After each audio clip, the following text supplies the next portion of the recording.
Tempos de dores produzem rumores e temores. Para evitar que isso aconteça com o seu povo, Jesus nos deixou um ensino muito claro que foi registrado no Evangelho de Mateus, capítulo 24, verso 6, também em Marcos 13, 7 e em Lucas 21, 8. No Evangelho de Mateus diz assim: E certamente ouvireis falar de guerras e rumores de guerras. Vede, não vos assusteis, porque é necessário assim acontecer, mas ainda não é o fim. Porquanto se levantará nação contra nação, reino contra reino, e haverá fomes e terremotos em vários lugares. Porém, tudo isso é o princípio das dores. E no Evangelho de Lucas, capítulo 21, nós lemos da seguinte maneira. Lucas 21, verso 9. Quando ouvires falar de guerras e revoluções, não vos assusteis, pois é necessário que primeiro aconteçam estas coisas, mas o fim não será logo. Então lhes disse: levantar-se-á nação contra nação e reino contra reino. Haverá grandes terremotos, epidemias e fome em vários lugares, coisas espantosas e também grandes sinais no céu. Esse alerta do Senhor Jesus Cristo foi dado tarde da noite da terça-feira da semana da crucificação. Depois de concluir seus debates com os líderes religiosos, após afirmar que a nação ficaria desolada, Jesus deixou o templo, retornando para Betânia, uma aldeia que ficava a uns 3 quilômetros, seguindo ali o caminho do Monte das Oliveiras. Seus discípulos, admirados, mostraram-lhe as belas construções do templo, algo que lhes era extremamente precioso. Aí Jesus categoricamente afirmou que ali não ficaria pedra sobre pedra que não fosse derribada. Você pode imaginar aí o susto dos discípulos. Estas palavras ficaram queimando a mente dos discípulos. E aí, quando eles passavam pelo Monte das Oliveiras, eles se assentaram para um descanso. O Monte das Oliveiras ficava aí uns 30 metros mais alto que o templo. Então, de lá dava para eles avistarem o templo. E aí eles indagaram sobre quando aquilo que Jesus havia dito ocorreria. Agora, na pergunta deles, está pressuposto que eventos mais distantes ocorreriam juntos com eventos mais próximos. Isto é, que a destruição do templo ocorreria junto com a vinda do Messias e o fim desta era, o fim deste mundo. Provavelmente porque eles estavam interpretando aí conforme a perspectiva das profecias de Zacarias 14, que associavam a desolação de Jerusalém com a vinda do reino, sem dar aí qualquer evidência até então de algum intervalo entre estes acontecimentos. Em sua resposta, Jesus habilmente tece um discurso bem unificado, onde ele narra cenas proféticas envolvendo essas duas perspectivas, a do evento próximo, mais perto deles, que seria a destruição de Jerusalém, ocorrida perto de 30 e poucos anos depois daquela pergunta que os discípulos fizeram a Jesus, e o evento mais distante, a sua vinda em glória para estabelecer o seu reino. Um evento universal, um evento escatológico. Esse ainda não aconteceu. Jesus usa um recurso chamado condensação profética, no qual um evento mais próximo serve de símbolo, de figura para um evento mais distante. Então aí, a queda de Jerusalém funcionaria como um precursor, um protótipo da vinda final do fim desta era. A resposta de Jesus, primeiramente, não se prende quanto ao tempo, isso é, o quando isso vai acontecer. Sua maior preocupação é com a atitude que os discípulos deveriam ter, com a atitude que deveria caracterizar seus seguidores nesse período. E a ideia de vigilância é enfatizada por Jesus. Ela é repetida em pontos significantes do sermão de Jesus quando está respondendo aos seus discípulos.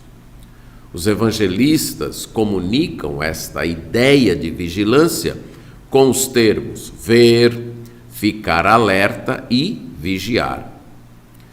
O primeiro alerta de Jesus foi para que eles evitassem ser enganados. Viriam muitos falsos cristos, viriam falsos profetas e falsos anúncios, dizendo: o fim já chegou. E Jesus diz: tomem cuidado, não sejam enganados. O segundo alerta é contra uma interpretação equivocada dos acontecimentos que poderia causar alarmes e impedir os discípulos de cumprirem a sua missão, cumprirem o seu trabalho. Porque haveria falsos rumores, alarmismos, sensacionalismos, afirmando: o fim chegou, o fim chegou. Quando sinais são mal interpretados, geram esperanças prematuras, expectativas frustradas, e por isso cuidados precisam ser tomados. Os discípulos estavam prestes a ouvir falar de guerras, de rumores de guerras e revoluções. O termo que aparece em Lucas, traduzido como revoluções, transmite a ideia de convulsões, indicando perturbações e tragédias de diversos tipos, não necessariamente uma guerra, mas a ideia é de confusão entre as pessoas. Isso seria incrementado por rumores, isso é, notícias não confirmadas, transmitidas de modo especulativo e exagerado, criando um clima de pânico. Hoje seriam as chamadas fake news. Não vos assusteis, foi a exortação de Jesus. O verbo assustar aqui fala de uma profunda sensação de terror, de angústia mental, de pânico. Em Mateus e Marcos, uma outra palavra é usada com a ideia de não fiqueis alarmados, perturbados, que o medo não domine o coração de vocês com estes acontecimentos, que isso não pegue vocês de surpresa, provocando pânico na vida de vocês.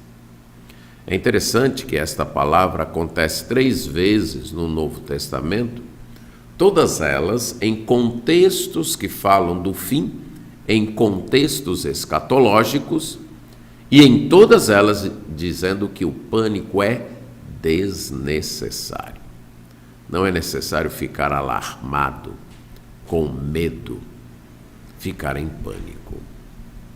Porque o intervalo entre a primeira vinda de Jesus e os eventos escatológicos finais será mesmo um tempo de crise. Um tempo marcado por notícias alarmantes, acontecimentos tumultuosos, que produziriam uma ruína da ordem social e natural.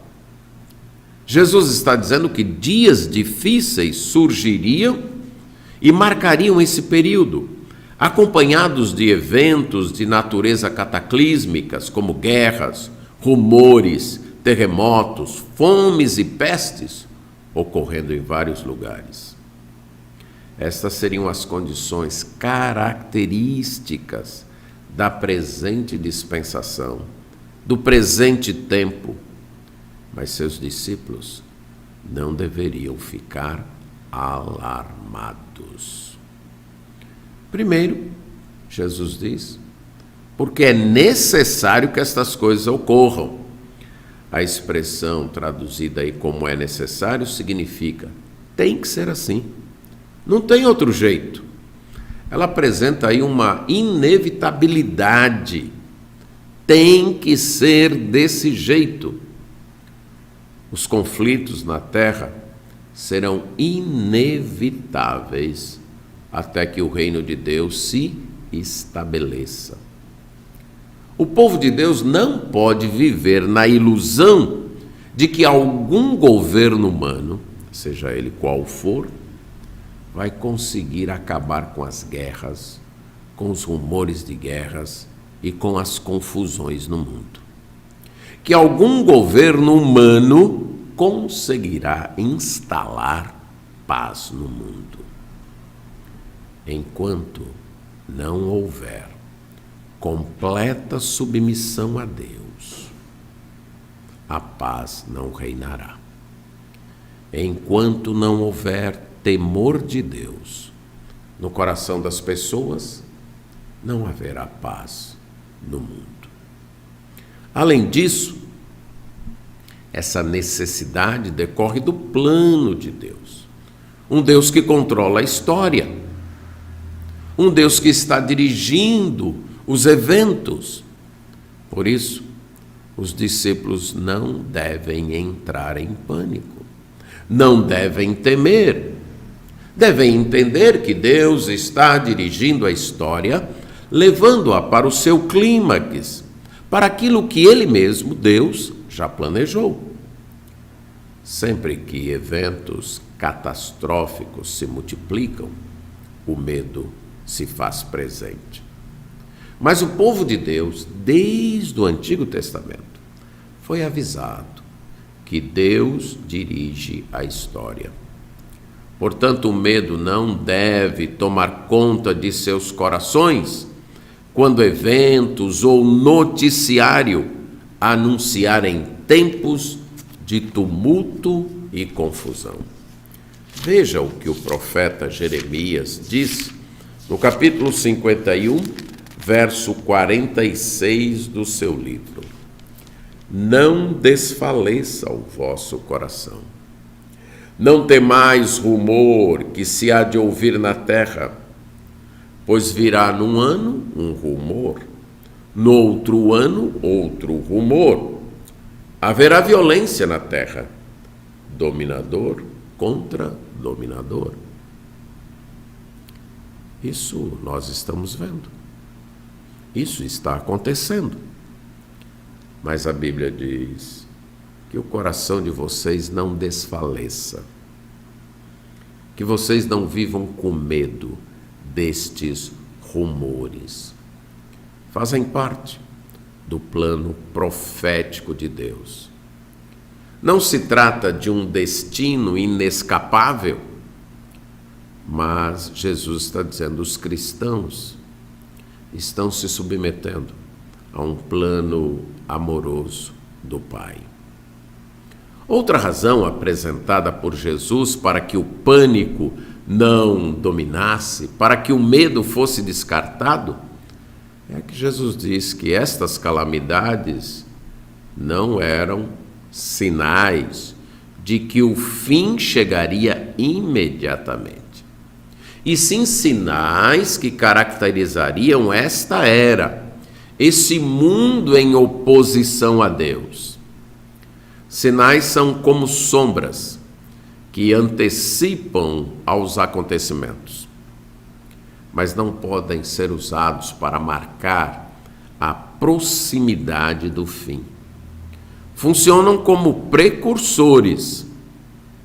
Ver nestes acontecimentos o fim é um equívoco que precisa ser evitado. O conhecimento do que Jesus anunciou deve produzir uma mente atenta, alerta, mas também uma atitude calma, de esperança, que venha impedir conclusões precipitadas. Aqui Jesus não quer refrear nosso entusiasmo pelo seu retorno, mas nos prevenir contra os falsos ensinos e de uma expectativa prematura baseada em sinais mal interpretados. Vivemos tempos sombrios de pandemias, de confusões, de rumores, de governantes que não se entendem, isso no mundo inteiro. E alguns se aproveitam destes fatos para criar alarmes. E isso acaba produzindo pânico, medo, terror, ansiedade nas pessoas. O discípulo de Jesus foi vacinado contra isso com as palavras do próprio Jesus. Não vos assusteis. Não fiqueis alarmados. Isso tem que acontecer. Então não fique surpreso, em primeiro lugar. Isso tem que acontecer. É este mundo que rejeitou Deus, sofrendo as dores do seu fim. Não tem que ficar com medo. Deus está no controle, dirigindo a história. E não tem também que ficar ansioso achando que o fim chegou. Não sabemos quando o fim vai chegar. Pode ser logo, pode demorar mais um pouco. O que sabemos por estes sinais é que o mundo está a caminho do fim. Se esse fim está perto ou está mais longe, nós não sabemos. Os sinais indicam que o mundo está a caminho do fim. Quanto resta de caminho, não sabemos. Agora nós sabemos de uma coisa: não precisamos ficar com medo. Não precisamos ser dominados pelo pânico. Não precisamos viver ouvindo e acreditando em cada rumor, seguindo cada confusão deste mundo. O povo de Deus, com uma esperança firme, confiante, tranquila, aguarda que o Senhor tire a sua igreja deste mundo. Enquanto isso, caminhamos, passando por todas as dificuldades que estas guerras, rumores de guerras, confusões, fomes e epidemias, terremotos causam no mundo, mas sabendo que um novo mundo nos aguarda. Amém.